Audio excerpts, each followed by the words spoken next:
In the summer of 1858, the greatest city in the world was brought to its knees, not by war or plague, but by a smell. The River Thames had become an open sewer, and in the summer heat, it produced a stench so foul that people fainted in the streets. It even drove the politicians from the halls of Parliament. But this terrible smell would change the city forever.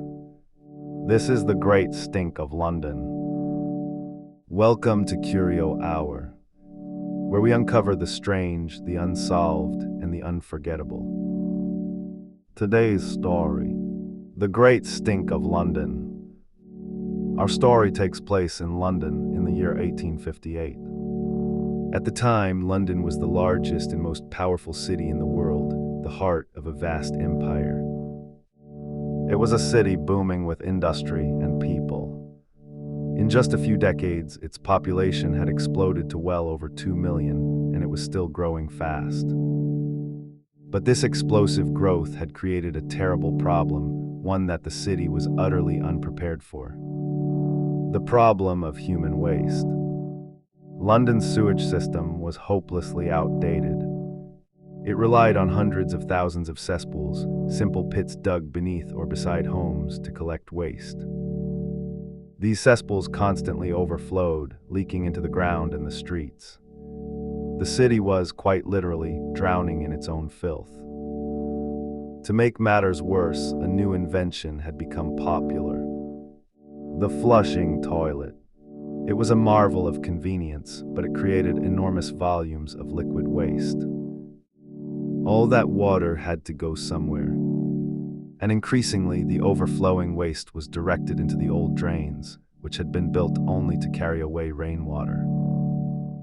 And those drains all emptied into one place: the River Thames, the great river that ran through the very center of the city. So the Thames, the source of much of London's drinking water, slowly became a vast, flowing sewer, carrying the waste of millions of people. The consequences were deadly. The contaminated water spread disease, and London suffered repeated, terrible outbreaks of cholera, killing tens of thousands. At the time, most people did not understand how cholera spread. The leading theory was that disease was caused by bad air, by foul-smelling vapors they called miasma. They believed that the stench itself was what made people sick. They were wrong about the exact mechanism, but their fear of the smell would, in the end, lead to the right solution. A pioneering doctor named John Snow had actually shown that cholera spread through contaminated water, not air. But his ideas had not yet been widely accepted. So as the years passed, the Thames grew filthier and filthier, and the city did little to fix the underlying problem. It would take a crisis to force action. And that crisis arrived in the summer of 1858, when the weather turned unusually hot. The heat wave baked the city for weeks, and it cooked the filthy waters of the Thames, which were piled high with decades of accumulated sewage and waste. The heat caused the waste in the river and along its banks to ferment and rot, releasing an overwhelming, eye-watering stench across the entire city. This was the great stink. The smell was, by all accounts, almost beyond description. People compared it to the most vile odors imaginable. The stench was so powerful that it permeated everything. It seeped into homes, shops, and offices across London. There was no escaping it. People reportedly became physically ill from the smell. Some fainted. Many tried to mask it with handkerchiefs soaked in perfume or chemicals, with little success.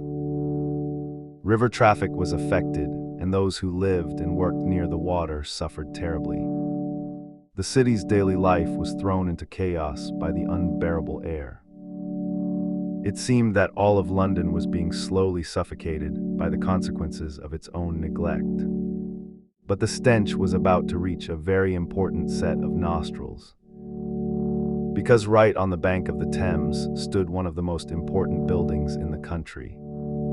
The Houses of Parliament, the home of British government. The grand new Parliament building sat directly beside the festering river. And as the great stink reached its peak, the politicians inside found their work impossible. The smell pouring in from the river was so overpowering that members could barely stand to be in the chambers that faced the water. In a desperate attempt to cope, the curtains of the riverside rooms were soaked in chemicals like chloride of lime to try and block the dreadful odor. It did little good. There are accounts of members rushing out of committee rooms, handkerchiefs pressed to their faces, gagging from the stench. There was even serious talk of abandoning the brand new Parliament building altogether and moving the entire government upstream, away from the poisoned river. And this is the great turning point of our story. For decades, the wealthy and powerful had been able to ignore the filth, which mostly afflicted the poor. But now, the great stink was directly assaulting the lawmakers themselves in their own halls. Suddenly, fixing the problem became an urgent priority. Spurred by the unbearable smell, Parliament acted with astonishing speed. A bill to fund a massive new sewer system was rushed through in just a matter of days. It was a remarkable transformation. A problem that had been ignored for years was solved, in principle, almost overnight, simply because the powerful could no longer bear the stench. The enormous task of designing and building this new system fell to one brilliant engineer, a man whose name deserves to be far better known. Joseph Bazalgette. Bazalgette was the chief engineer of London's public works, and he had already been planning a grand sewer system for years. Now, at last, he was given the funds to build it. His vision was vast. He designed a network of new sewers to intercept the waste before it reached the central Thames and carry it far downstream, away from the city. The scale of the project was breathtaking. It would involve building over 1,000 miles of street sewers, feeding into great main sewers running for many miles. Bazalgette made a famously wise decision. When calculating the size of the pipes needed, he took the largest estimate and then doubled it to allow for future growth. It was a brilliant foresight. That single decision meant his sewers could cope with a far larger population, and much of his system still serves London to this day. Building it was a monumental undertaking. Thousands of workers labored for years, digging up the city, laying hundreds of millions of bricks. They constructed huge embankments along the Thames to house the main sewers, reclaiming land from the river and reshaping the very face of the city. Great pumping stations were built to lift the sewage and keep it flowing toward the sea, some of them so grand and ornate they looked like palaces. The system took years to complete, and it was one of the greatest engineering achievements of the entire Victorian age. And when it was done, the effect was miraculous.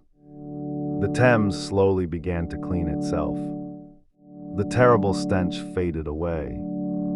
And crucially, the outbreaks of cholera came to an end. Though people had built the sewers to banish the bad smell, they had, without fully realizing it, also cut off the contaminated water that truly spread the disease. The sewers saved countless lives, almost by accident. The fear of the smell had led by a roundabout path to the real cure for the deadly cholera. The Victorians had set out to banish a stench and ended up defeating a disease they did not even fully understand. It is one of history's great examples of the right thing being done for not quite the right reason. Joseph Bazalgette's sewers transformed London from one of the filthiest cities on earth into a far healthier place and laid the foundations of the modern city. Astonishingly, that same Victorian network, built more than a century and a half ago, still carries much of London's waste even today, a testament to its builder's genius. It is a strange truth that one of the great cities of the world was saved and reborn because of a smell so terrible it could not be ignored. The great stink of London.